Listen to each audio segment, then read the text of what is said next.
The property industry has been telling you for years that you need 10 or more properties to retire, and I get why that number's stuck, because it sounds like a real target. But I've been a buyer's agent for 6 years now, and I've helped clients build portfolios that are on track to replace six-figure incomes with 3 to 5 properties. So in this video, I'm going to show you why 10 is the wrong number, what the right number actually looks like, and how we're getting clients there in the current market. If you spent any time looking into property investing, you've probably come across the idea that you need 10 or more properties to retire. It comes up in courses, at seminars, on podcasts, and a lot of buyer's agents have built their entire pitch around it. And the reason it's spread is that for a period of time, it actually worked. During the boom cycles of the early 2000s, investors were refinancing every couple of years. Equity was growing fast. 2/3 of investor loans were interest only, so your repayments were low and the rent was covering most of the holding costs. Property prices were lower relative to what people earned, and you could borrow aggressively enough to keep scaling. In that environment, buying 10 properties over 15 or 20 years was a realistic plan if you had a decent income. But those conditions haven't existed for a while now. Since 2014, APRA has brought a series of changes that have made it harder to build a large portfolio with each passing year. They capped investor lending growth, restricted interest-only loans, added a 3% serviceability buffer, so banks are stress testing you at closer to 9.5%, and from February this year, they introduced debt-to-income caps that limit how many high-leverage loans banks can write each quarter. On top of that, the recent federal budget has proposed further changes to how lenders assess borrowing capacity, how negative gearing is treated, and which purchase entities qualify. Westpac and Macquarie have already confirmed adjustments that could reduce what you can borrow by 20 to 30%. So the lending environment isn't just tighter than it was 10 years ago, it's still actively shifting. The gap between incomes and property prices has also widened. In 2011, the average house price was about 6 times the average household income. Today, that ratio is 8.6 times. The yields have also compressed across most capital city markets to somewhere between 2.5 and 3.8% for houses. So every property you hold costs more out of pocket than it would have 10 or 15 years ago. So if you're on a professional salary right now, say 120 to 150K, your borrowing capacity is probably going to tap out somewhere between 2 and 4 investment properties. Most people in that income bracket are never going to reach 10, regardless of how good their strategy is, because the lending environment won't let them get there. And the real problem with chasing that number is what it does to your decision making. When you think you need 10 properties, you start buying for the sake of getting your count up. You buy in your own suburb because it's what you know, or grab an apartment because it looks affordable, or you rush into something without checking whether it fits a longer term plan. And then 1 or 2 bad purchases drain your cash flow or lock up your borrowing capacity, and you can't go again. More than 90% of property investors in Australia never get past 2 properties, and a big part of the reason is that they bought the wrong thing early on because they were trying to keep pace with a target that was never realistic for them. So most investors are stuck at 1 or 2 properties, and the ones who do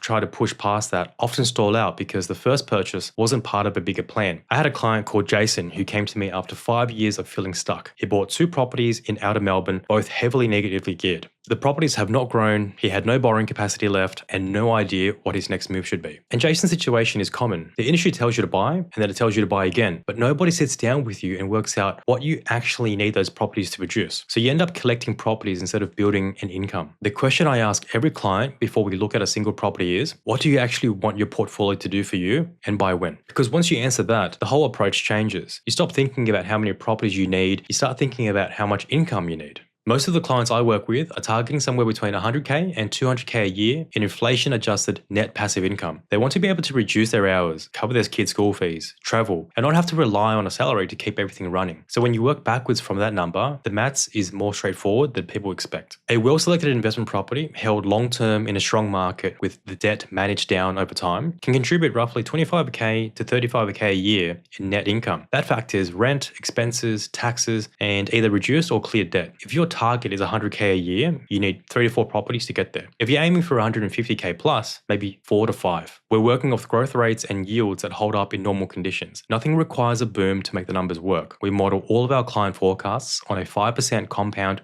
annual growth rate, which is below the long-term and national average of around 6.5 to 7%. With Jason, once we worked out his income goal, we restructured his portfolio. He sold one of the underperforming properties, used the equity to buy into a stronger market, and added a new property with the growth and yield. Today, he's holding less debt, has more income coming in, and he's back on track with a plan that actually moves him toward his goal. And he got there by going from 2 properties that weren't doing anything to 2 properties that were actually selected for a purpose. That's the thing most people don't hear in this industry, because the message has always been to buy more. But when you've only got borrowing capacity for 3 to 4 purchases, you can't afford to have one of them sitting there doing nothing. Every property has to be generating growth, supporting cash flow, or setting up the next move in the plan. So that's what happens when the plan works on paper and when you restructure a portfolio that wasn't working. But I also want to show you what it looks like when someone gets it right from the start. Because we've got clients who are partway through this and the numbers are tracking ahead of what we modeled. One of our clients, Darwin, is an IT professional with a young family in Melbourne. He came to us in 2023, earning about $150K a year with a family home in Werribee and no investment properties. He'd been researching for months and couldn't figure out where to start. We mapped out a 4-property plan based on his income goal of $100K a year in passive income. Since then, he's made 3 investment purchases in Toowoomba, Mount Gambier, and Latrobe, all between $480K and $517K. His portfolio is now valued at $2.8 million with about $900K in equity, and the plan only needs one more purchase, a commercial asset in 2029, to complete the strategy. He's on track to hit his income goal about 12 years from when he started. Another client, Julie, came to us as a solo investor with a strong income and clear goal. She wanted $80K a year in passive income by the age of 55. She'd already bought a unit in Sydney that had gone nowhere. No growth, cash flow was negative, and it was using up the capacity she needed for her next purchase. We helped her sell that unit and replace it with 3 freestanding homes across regional Queensland, Victoria, and WA, all chosen for balance of long-term growth and rental income. She's now 1 property away from her income target and she's 43. And then our broader client base. We've had someone build 3 properties in 3 years with $500K in equity, another client who did 3 properties in 2 years with $650K in equity. Valuations across client portfolios have been consistently coming in above what we originally modeled. And the thing these portfolios have all have in common is that they're between 3 to 5 properties, one chosen because the data supported it, each one mapped against an income goal. Every one of these clients started thinking they needed a big portfolio. What they actually needed was a plan that worked within their borrowing capacity and got them to their income number with the fewest purchases possible. So the question then is whether there's a repeatable process behind this or whether these clients just happen to pick the right markets at the right time. The model we use for every client has 3 phases. You start with acquisition. That's where you're using income and borrowing capacity to build the portfolio. During this stage, we're selecting based on whether data supports buying, and we're sequencing purchases so the growth from the early properties funds the later ones. Darwin's 3 residential purchases were all chosen with a 2029 commercial purchase in mind because the equity they build is what makes the move possible. After acquisition comes consolidation. During this stage, you stop buying and let time work. Rents grow, values compound, and you manage the debt down. Most investors skip this phase because it feels like standing still, but that's where the plan actually starts producing results. The properties need years to mature, and trying to keep buying during this period is how people overextend themselves. And then you transition to income. Depending on your situation, you might sell one property to clear debt on the others, or refinance, hold everything, and draw from the rental income. The approach varies, but the plan maps it out from the beginning rather than leaving it to something to figure out 15 years down the track. The way I think about it is every property in your portfolio should have a purpose. It's either helping you grow, helping you hold, or helping you retire. And if it's not doing any of those things, it doesn't belong there. That's the filter we use for every purchase, every review, and every decision about whether you hold or sell. I apply this to my own portfolio as well. My wife and I have built 5 properties by age 35, and we're still in the acquisition phase. We're building with the same model, targeting household income replacement within 15 to 20 years.